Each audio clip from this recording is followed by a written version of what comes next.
গ্রাম পঞ্চায়েতের তৃণমূল মহিলা প্রধানের ব্যক্তিগত ভিডিও ভাইরাল।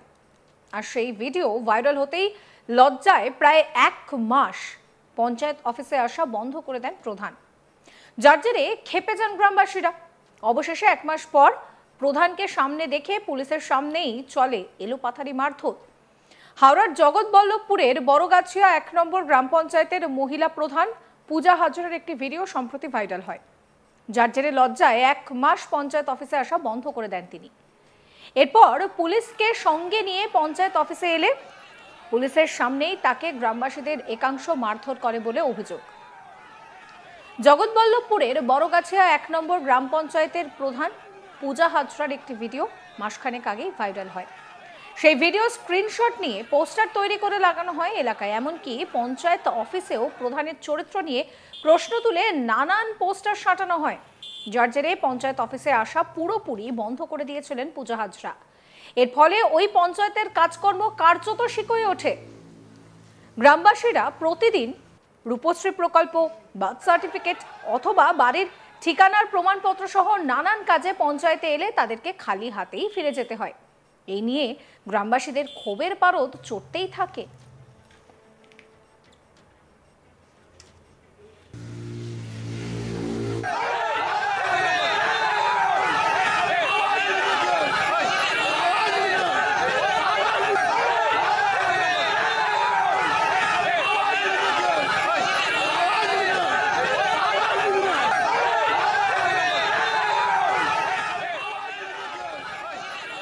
এর ঠিক 1 মাস পর জগৎবল্লভপুর থানার পুলিশকে সঙ্গে নিয়ে পঞ্চায়েত অফিসে আসেন পূজা। আর পূজা আসার খবর চাউর হতেই গ্রামবাসীরা পঞ্চায়েত অফিসে ছুটে যান। যখন পূজা তাঁর স্বামীর সঙ্গে বাড়ি ফেরার জন্য বের হন, তখন গ্রামবাসীরা তার উপরে চড়াও হয় বলে অভিযোগ। পুলিশের সামনেই চুলের মুঠি ধরে কিল, চড়, ঘুষি মারা হয় তাকে। আর এই মারধরের ছবি ভাইরাল হয়।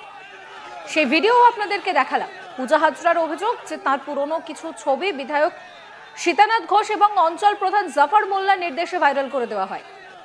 তারা তাকে চাপ দিয়ে নানান ধরনের বেআইনি কাজ করাতো, কিন্তু তিনি রাজি না হওয়ায় প্রধানের পদ থেকে সরানোর জন্য চক্রান্ত শুরু হয়। কি বলছেন পূজা হাজরা, শুনুন। কালকে আমি পঞ্চায়েতে গেছিলাম, বিডিওকে চিঠি করে এবং পুলিশ প্রশাসনকে চিঠি করেই আমি গেছিলাম, যাতে আমাকে পুলিশ একটু প্রোটেকশন দেন, যাতে আমি অঞ্চলে আসতে পারি। এবার হচ্ছে উপপ্রধান এবং শেখ সাবির আলী মিদ্দা, ওনারা আমাকে জাত তুলে গালিগালাজ করেন। এবং রুমা বেগম বলে একজন মহিলা আছে, রূপা, উনি আমাকে জাফর মোল্লার নির্দেশে, উপপ্রধানের এনাদের নির্দেশে আমাকে মারতে বললেন। উনিও আমাকে জাত তুলে গালিগালাজ করেন এবং আমাকে গায়ে হাত তোলেন। কেন হঠাৎ এরকম আক্রমণ? কেন আক্রমণ? 2023-এ আমি এসসি ঘরের, অতি গরিব ঘরের একটা মেয়ে এবং এখানকার বৌমা। আমি ভোটে ইলেকশনে দাঁড়িয়ে নির্বাচিত হয়ে প্রধানের আসনটাই গ্রহণ করেছিলাম। এবং ওনারা আমাকে অনেক আনলিগাল কাজ করার চেষ্টা করেন। যেমন আছে আমাদের বিধায়ক, অঞ্চল সভাপতি, উপপ্রধান এবং শেখ সাবির আলী আমাকে অনেকই আনলিগাল কাজ করাতে চান। আমি ওইসব ওনাদের কথায় আমি সাই না দিতেই ওনারা আমার কিছু ব্যক্তিগত ভিডিও নিয়ে এমএলএ সাহেবের নির্দেশিতই ওনারা ভাইরাল করেন এবং এমএলএ সাহেবের নির্দেশিতই প্রত্যেকটা পঞ্চায়েতের দেয়ালেতে এবং বুথে বুথে কিছু পোস্টারগুলো ওনারা মারেন, মেরে আমাকে এবং আমার দলকে কালিলিপ্ত করার চেষ্টা করছেন। কালকে কি হয়েছে? কালকে আমি পঞ্চায়েতে ঢুকেছিলাম, ভিডিওতে, হ্যাঁ পুলিশ ছিল, পুলিশ প্রোটেকশন, হ্যাঁ ওনারা কিছুই করেন। ওনারা স্বাভাবিক মানুষের মতো দাঁড়িয়েছিলেন, ওনারা কোনো প্রোটেকশন দেন। যখন আমাকে খুব মারধর করছেন তখন ওনারা আমাকে বলছেন যে ম্যাডাম আপনি এবার ছুটে পালান।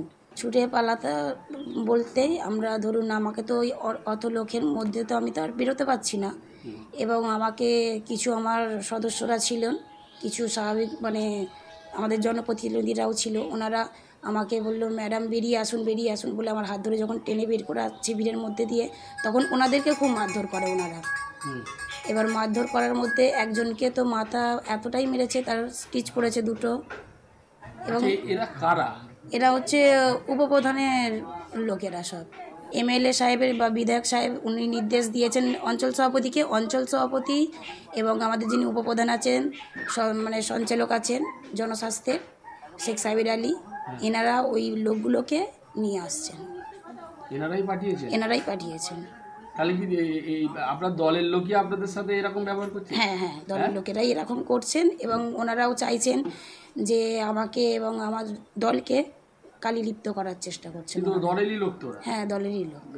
দলের লোক হয়ে এরকম ভাবে করছে এবং এমএলএ নির্দেশেই ওনারা আমার নিজের ব্যক্তিগত ভিডিওর কিছু স্ক্রিপ্ট ছবি নিয়ে ওনারা পোস্ট করে করে মানে দেয়ালে মারছেন এবং ভাইরাল করছে ভিডিওটা ভাইরাল করেছে আমাদের বিধায়ক সাহেব এবং অঞ্চল সভাপতিকে নির্দেশ দিতেই ওনারা ভিডিওটা ভাইরাল ওনারাই করেছে। এইভাবে প্রকাশ্যে মারছে আপনাকে, আপনি একটা প্রধান, পুলিশ কিছু ব্যবস্থা নিচ্ছে না? না, পুলিশ কিছুই ব্যবস্থা নেননি, ওনারা ওই জায়গায় চুপচাপ দাঁড়িয়েছিলেন। আপনারা তো স্বাভাবিক মানুষ আমাকে অনেকটাই গাইড করতে গিয়েছিলেন বলেন তাদেরকেও খুব মারধর করেছেন। আপনি এখন কি চান? এখন আমি চাই সুষ্ঠু স্বাভাবিকভাবে যাতে আমি পঞ্চায়েতে যেতে পারি এবং সুষ্ঠু স্বাভাবিকভাবে পঞ্চায়েত যেন আমি চালনা করতে পারি। আচ্ছা, পঞ্চায়েতে যেতে ওরা বাধা দিচ্ছে কেন? অন্যজনকে প্রধান করার ইচ্ছা? হ্যাঁ হ্যাঁ, ওনারা অন্যজনকে প্রধান করার ইচ্ছা এবং বিধায়ক নিজে আমাকে বলেছেন যে তুমি দল থেকে পদত্যাগ করো, আমরা অন্য প্রধান করব। কেন আপনি জিজ্ঞেস করেননি? হ্যাঁ, আমি জিজ্ঞাসা করেছি যে কেন, বলছে না কিছুদিন ধরে তোমার একটা পুরাতন ভিডিও ভাইরাল হচ্ছে, আমরা দেখেছি। আমি তখন বললাম যে এটা আমার ব্যক্তিগত, আমি তো দলের কিছু করি না, এইগুলো বেলা কর আইবুড়ো বেলাচ্ছ এখন ভাই। এদিকে তৃণমূল বিধায়ক সীতানাথ ঘোষ এই ব্যাপারে কোনো মন্তব্য করতে চাননি, তবে জাফর মোল্লা তার বিরুদ্ধে ওঠা অভিযোগ অস্বীকার করেছেন। তিনি বলছেন যে ধরনের ছবি ভাইরাল হয়েছে তাতে গ্রামবাসীরা ক্ষেপে রয়েছেন, তারাই মারধর করেছেন, তারাই চাইছেন তিনি পদত্যাগ করুন। শোনাবো আপনাদের জাফর মোল্লার কথা। প্রধান তো আজ হয়ে গেল মাসখানেক আসছে না, এই লেগে জনরোষ, মানুষ তো জনসাধারণ ক্ষেপে গেছে, এসছে মানুষ তার প্রতিবাদ দেখিয়েছে, ওনাকে চায় না, অঞ্চলে ঢুকতে দেয় না, এটাই তো আমি শুনলাম। পুরো জনরোষ, পুরো সাধারণ মানুষ আর চায় না, পুরো ওকে ঢুকতে দেবো না, এটাই বলতে চাইছে, আমি যেটা শুনলাম। কিন্তু ওনাকে তো একটা প্রধান চর মারছে, চুল ধরে টানছে, এটা মানুষের জনরোষ, তো কিচ্ছু করার নেই, মানুষ জনরোষ, সাধারণ মানুষ মারছে। প্রধান বলছে সীতানাথ দা এমএলএ এটা করাচ্ছে। না না, এটা তো ভুল কথা, সীতানাথ কোথায় করেছে? এটা কে বলেছে সীতানাথ করে দিচ্ছে? প্রধান বলছে সীতানাথ করেছে, প্রধান তাহলে জানে প্রধান কে করাচ্ছে। এবার শুনে নেওয়া যাক কি বলছেন জগৎবল্লভপুর পঞ্চায়েত সমিতির সভাপতি রঞ্জন কুণ্ডু। বিষয়টা হচ্ছে যে আমার কানেও একটা খবর এসছে, একটা বাজে বিষয়। তো এখানে তো দুটো পার্ট, একটা প্রশাসনিক পার্ট, একটা দলগত পার্ট। প্রধান দল থেকে নির্বাচিত, এসব ঘটনার পর দল কি ব্যবস্থা নেবে সেটা দলীয়ভাবে কেন্দ্র তৃণমূল কংগ্রেসের যিনি সভাপতি আছেন তিনি তার ব্যাপারটা দেখবেন। আমাদের কাছে বহু মানুষ অভিযোগ করছেন যে দীর্ঘদিন ধরে প্রধান অঞ্চলে আসছেন না, সাধারণ মানুষ তাদের যে নিত্যদিনের কাজকর্ম, তাদের যে পরিষেবা সেটা ব্যাহত হচ্ছে। আপনাদের মতামত জানাবেন। সমস্ত খবরের আপডেটের জন্য চ্যানেলটিকে সাবস্ক্রাইব করবেন, নোটিফিকেশন পেতে বেল আইকনে ক্লিক করবেন, ফলো করতে ভুলবেন না আজ তাক বাংলার হোয়াটসঅ্যাপ চ্যানেলও।